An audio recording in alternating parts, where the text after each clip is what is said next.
G'day guys, E.K here from E.K Lawn Garden Services again. Welcome to the second video for the channel. Today what I want to basically do is recap on the first video on the first 4 points that I've covered, but I want to give you a bit of a broader aspect of the 4 points. So just recapturing the 4 points was basically how to come up with a name, how to register your business, how to insure your business, and then obviously the marketing side of the business as well. So coming to point number 1, I came up with my name E.K Lawn Garden Services because my name's Erkan Karasu, so my initials are E.K. Lawn and Garden Services are pretty straightforward search on any sort of tool when you do it. So EK is the one that really stands out, and one of the other reasons why I actually came up with EK Lawn and Garden Services, the EK, I've got 2 sons who are now adults obviously, and their initials are EK as well. So possibly going forward, you know, when I want to retire or slow things down for myself, is one of the boys might want to take over the business, join the business, and carry that tradition onwards. So, and they would not need to do any changes, but to just basically add their name to the business registration details. Their initials already EK, so that was one of the main reasons. But if you are looking to look at a business name for yourself, the only things I can really recommend is look for something that's going to be eye-catching to your client. It's going to be easy for your client to remember or customers to actually notice. So you really want to make it easy. A lot of people would use their surname, for example, Jones Lawn Care or Smith Lawn Care. You know, if you're looking for a catchy name, We're on Time Lawn Care, Evergreen Lawn Care, and so forth. So have a think about what's going to suit your client and what your client and customers are going to notice and remember your name going forward. So that's just a bit of a detailed way of explaining how I came up with my name. So my purpose was basically that.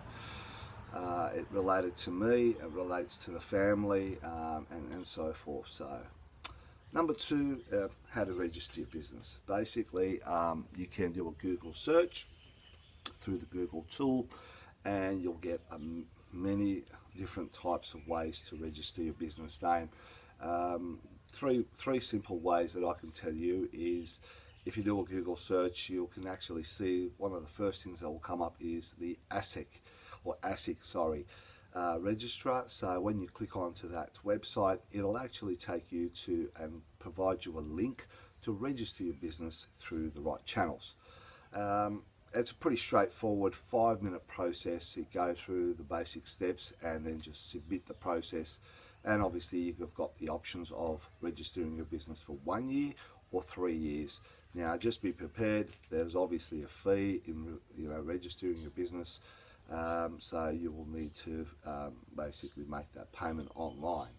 The other alternative is to register via a broker, basically. So you get another company, you provide them the details, they do all the work online for you, and then submit that registration to the Australian Taxation Office and the business registrar, and then they provide you with your business certificate. The third option is probably more suitable for a lot of people, is going through your local accountants. So if you've got an accounts guy or an accountant who does your yearly tax and so forth, you can approach them, and they would probably do it for your minimum fee for their services. They would register your business and issue you with a certificate as well, and it'll be all done properly and correctly if you are not okay doing it yourself at the end of the day. Now, in line with registering your business, what you need to consider also is GST. Do you want to register your GST, your business as a GST component? So if you're going to issue clients with an invoice, and in that service, in that invoice, you're going to issue them a GST component, then you need to register your business as a GST registered company, or business basically at the end of the day. So again, same links, it'll actually prompt you at the end of it and say, would you like to register your business ABN details under the GST component? And if you click on next, it'll take you through the steps as per normal, and then you'll basically submit that request. Alternatively, I actually got my accountant to do that for me. He actually set up my GST component and registered me, so he does all my quarterly BAS work for me. I just provide him the details and he does all the work for me at the end of the day. But again, obviously, depending on your situation, and you know, if you're just starting up and you haven't got the cash flow, by all means you can do that yourself, and that is a free service, the registering a GST part of things. Point number 3 was insuring a business. Now, insuring your business is paramount. Like, it's very important, because you are working outdoors, you are working with machinery, you're liable for damages, you could hurt yourself, so you've got to make sure that you're covered for the right elements of your business. That is public liability, damages, you know, being sick, maybe can't work if you have an accident, and so forth. So just factor all that in when you are actually looking for insurance. And another simple way to do that is, there's a few ways to do it, but you've got your major players, obviously, or your major insurance companies, as we know. But also, if you're looking for budget-wise, for a sole trader type of businesses, go through an agency or a broker. They'll find you the cheapest alternative insurance to cover your business. Alternatively, also, you know, speak to, again, your accountant.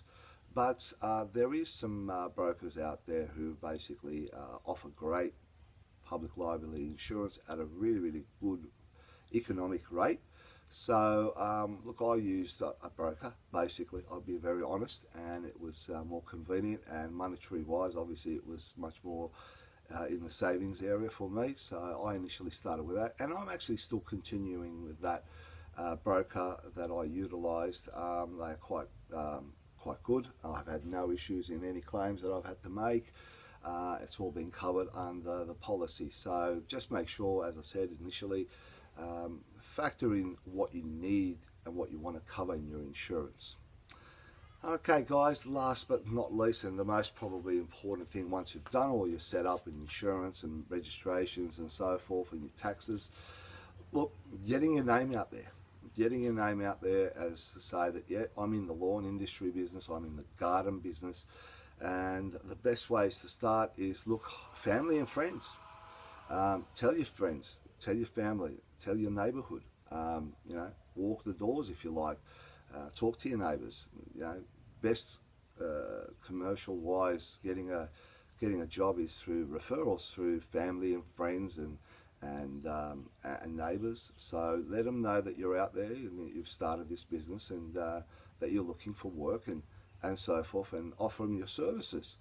You know, the next thing was, for me personally, is organising pamphlets. Now, I organise flyers, pamphlets, business cards and so forth, and I walk the beat on my streets in my neighbourhood, and did letterbox drop-offs at the end of the day, and I did that in the most cheapest alternative way I can, and obviously it was a cost-saving matter. So I drafted up a little poster and basically took it to a printing shop, like somewhere like Officeworks, and printed a few thousand in black and white. It does not have to be colour initially. You know, if you haven't got the budget and you haven't got the money, try to do the best you can. If you've got a home printer, utilise your home printer. Try to save as much as cost. It is a very expensive exercise. And, you know, try to get as many pamphlets or flyers into letterboxes in your local neighbourhood. Second of all is obviously the Google register. Register your name on Google. Get your name in there. You'd be surprised how many people actually do a Google search for businesses. You know, on a personal note, you probably, you know, Google the plumber, electrician, tiler and so forth. So garden maintenance and lawn maintenance is no different. Google is one of the ultimate searches for businesses. Yellow Pages, another one. Gone are the days where they get the book, but they're all digital now, so you can actually register your business on Yellow Pages, which I have done, and it's worked extremely well for me as well. The alternatives other than those are basically your social media pages, like your Facebooks. Open up a Facebook page under your business name. Show the work that you've done. Introduce yourself. Give yourself a bit of an overview of what you are, who you are, and what you do. Instagram, again, another social page, and the third one that I use personally as well is LinkedIn. So that's a business site. I know it's on a professional level, but small businesses use LinkedIn, and you'll be surprised how much interaction you get actually through LinkedIn as well. So guys, the old-fashioned pamphlets and letterboxes, and I know people say don't put junk mail, but you know what, persist and go for it. And try to do the best to your ability. So that's a wrap in regards to the 4 points out of the 5 that I covered in my first video. I just wanted to give you a broader sense of how and what to do. Again, guys, thanks for watching. I really appreciate it. And if you like the video, please give us a thumbs up. Subscribe, and you'll see more on the way with more information in regards to how to do your business, what to do, how to create, lawn mow, tips and tricks about the trade. I'll be posting more as it comes along in the future. Look forward to your likes, and again, thanks for watching. Appreciate it, and see you in the next video. Take care and all the best.